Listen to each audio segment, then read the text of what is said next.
So somebody asked me, when should you create a workbook or a worksheet to go along with a custom GPT? This is a really good question. So I wanted to tell you my thoughts about creating a worksheet that typically goes along with a custom GPT.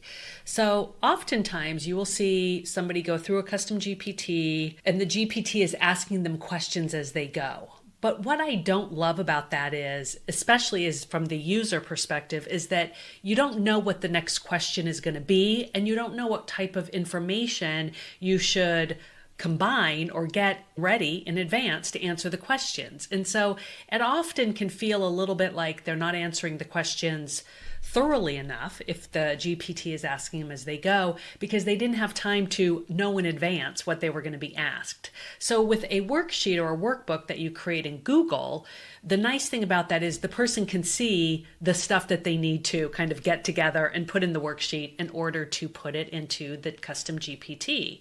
So what are the pros and cons of both? Well, number one, the con that I just mentioned about the GPT asking questions and the user not fully knowing what the next question is going to be, right? The other thing that I notice is sometimes if they don't have what they need ready, or they're hunting and pecking and they accidentally close the window where they've already put in a bunch of questions, they've kind of have to start over and they're wasting their time.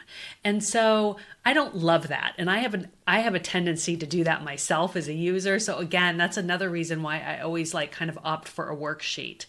The other thing I like about creating a worksheet is that typically you can find that it's just a few key questions that they need to answer in order to get the results from the GPT, or the responses and the outputs from the GPT that you want them to get.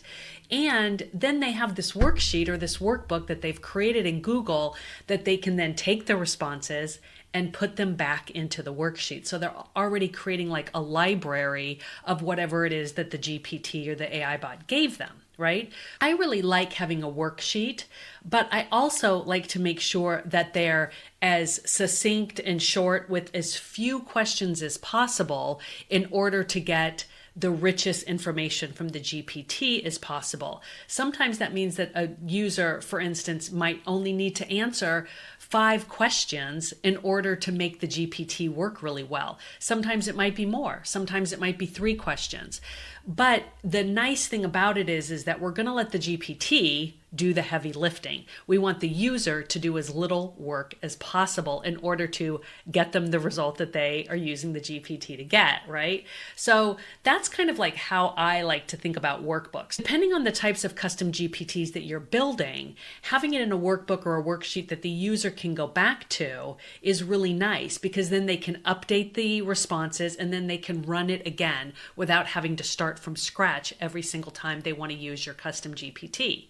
Yes, they could maybe hunt and peck down the side of their very long list of chats that they've had in their ChatGPT or whatever. The nice thing is that they have it almost as like a history, as well as that library of where they're going to put their responses. So for those reasons, I prefer to build usually a worksheet or a workbook of some sort that allows the user to capture their answers, or capture them answering a few simple questions in order for them to basically copy it, drop it in the GPT, and they're off to the races.